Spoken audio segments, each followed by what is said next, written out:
കർത്താവിൻ്റെ മഹത്വമുള്ള നാമം വാഴ്ത്തപ്പെടുമാറാകട്ടെ. അനുഗ്രഹിക്കപ്പെട്ട ഈ നല്ല പ്രഭാതത്തിനായിട്ട് കർത്താവിന് സ്തോത്രം ചെയ്യുന്നു. ഈ പ്രഭാത സന്ദേശം കേൾക്കുന്ന എല്ലാ പ്രിയപ്പെട്ടവർക്കും വീണ്ടും വരുന്നവനായ ക്രിസ്തയേശുവിൻ്റെ ധന്യമുള്ള നാമത്തിൽ എൻ്റെ പ്രഭാത വന്ദനങ്ങളെ ഈ നിമിഷം അർപ്പിക്കുക. പ്രാർത്ഥനയോടും ദൈവാശ്രയത്തോടും കൂടി ഈ സന്ദേശത്തിലേക്ക് നിങ്ങളുടെ ശ്രദ്ധയെത്തിരിക്കുന്നു. 1 കൊരിന്ത്യർ ലേഖനം 13-ാം അധ്യായം അതിൻ്റെ 13-ാമത്തെ വാക്യം. ആകയാൽ വിശ്വാസം, പ്രത്യാശ, സ്നേഹം ഇവ മൂന്നും നിലനിൽക്കുന്നു. ഇവയിൽ വലിയതോ സ്നേഹം തന്നെ. ഈ വാക്യങ്ങൾക്കാണ് ദൈവത്തിന് സ്തോത്രം ചെയ്യുന്നത്. ക്രിസ്തീയ ജീവിതത്തിൽ അടിസ്ഥാനപരമായി നമ്മൾ ശ്രദ്ധിക്കേണ്ട 3 കാര്യങ്ങൾ ഈ വാക്യങ്ങൾക്കകത്ത് നിന്ന് മനസ്സിലാക്കി തരുന്നത് അല്ലേ. 1 വിശ്വാസം, 2 പ്രത്യാശ, 3 സ്നേഹം. വിശ്വാസം എന്ന് പറയുന്നത് ദൈവത്തിൽ നമ്മൾ അർപ്പിക്കുന്നതിനെയാണ് വിശ്വാസം എന്ന് പറയുന്നത് അല്ലേ.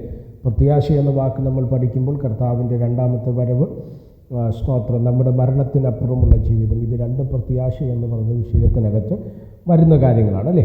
ഇതിൽ 3-ാമത്തേതാണ് സ്നേഹം എന്ന് പറയുന്ന കാര്യം. അപ്പോൾ ഇവ 3ഉം നിലനിൽക്കുന്നതാണെന്ന് പറഞ്ഞിട്ട് അടുത്ത് പറയുന്ന ഭാഗമാണ് ഇവയിൽ വലിയതോ സ്നേഹം തന്നെ. അപ്പോൾ പ്രത്യാശയേക്കാൾ വിശ്വാസത്തേക്കാൾ വലിയത് സ്നേഹമാണ്. ഈ ഭാഗം നമ്മൾ വായിച്ചു വരുന്ന സമയത്ത് 13-ാം അധ്യായം നമ്മൾ വായിക്കുമ്പോൾ ദ ചാപ്റ്റർ ഓഫ് ലവ് എന്നാണ് അതിന് പറയുന്നത് അല്ലേ. സ്നേഹത്തിൻ്റെ ഒരധ്യായം എന്നാണ് ഈ അധ്യായത്തിന് വേദപണ്ഡിതന്മാർ കൊടുത്തിരിക്കുന്ന അഭിപ്രായം.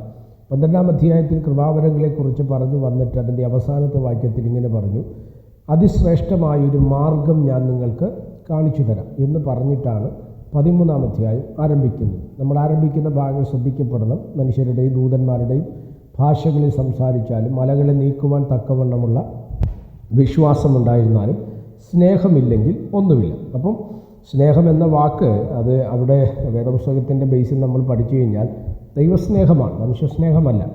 മനുഷ്യസ്നേഹങ്ങൾ പലതുണ്ടല്ലേ. ഭാര്യയ്ക്ക് ഭർത്താവിനോട് തോന്നുന്ന സ്നേഹം, മക്കൾക്ക് മാതാപിതാക്കളോട് തോന്നുന്ന സ്നേഹം, ബ്രദറിൻലി ലവ്, സഹോദര സ്നേഹം, ഇതൊക്കെ അതിനകത്ത് വരും. പക്ഷേ ഇതിനേക്കാൾ വലുതാണ് അഗാപ്പെ ഇല്ലെങ്കിൽ ദൈവസ്നേഹം. ദൈവസ്നേഹത്തിൻ്റെ ഒരു പ്രത്യേകത, ഒരുപാട് പ്രത്യേകതകളുണ്ടെങ്കിൽ അതിലേറ്റവും ഇമ്പോർട്ടൻ്റ് ആയിട്ട് പറയേണ്ടുന്ന പ്രത്യേകത എന്ന് പറയുന്നത് അൺകണ്ടീഷണൽ ലവ് ആണ്.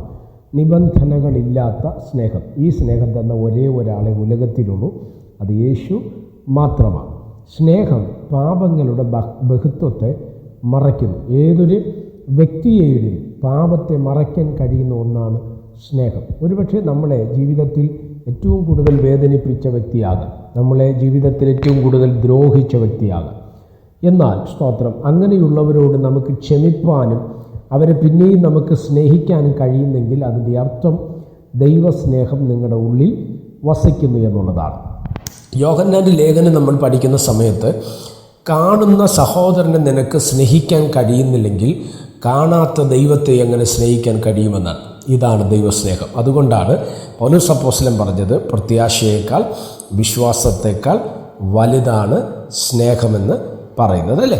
അതുകൊണ്ട് ദൈവസ്നേഹത്തിൽ ജീവിപ്പാൻ ഈ തലമുറയിൽ കർത്താവ് നമുക്ക് കൃപ നൽകട്ടെ. പ്രാർത്ഥിക്കാം. പരിശുദ്ധനായ ദൈവമേ, സ്വർഗീയ നല്ല പിതാവേ, ഈ സന്ദേശത്തിനായിട്ട് സ്തോത്രം ചെയ്യുന്നു. ഈ സന്ദേശം കേൾക്കുന്ന എല്ലാ പ്രിയപ്പെട്ടവരെ തൃക്കരങ്ങൾ തരികയാണ്. ഇവിടുന്ന് ചിറകടി മറയ്ക്കുകയും സഹായിക്കുകയും അനുഗ്രഹിക്കുകയും ചെയ്യും. ഈ സന്ദേശം അനേകർക്ക് അനുഗ്രഹത്തിനും ആശ്വാസത്തിനും കാരണമായി മാറുക സ്വർഗമിടവരുത്തിയാട്ട്. മഹത്വം അങ്ങേക്ക് യേശു കർത്താവിൻ്റെ നാമത്തിൽ തന്നെ. ആമേൻ. എല്ലാവരെയും ദൈവം അനുഗ്രഹിക്കട്ടെ. God bless you.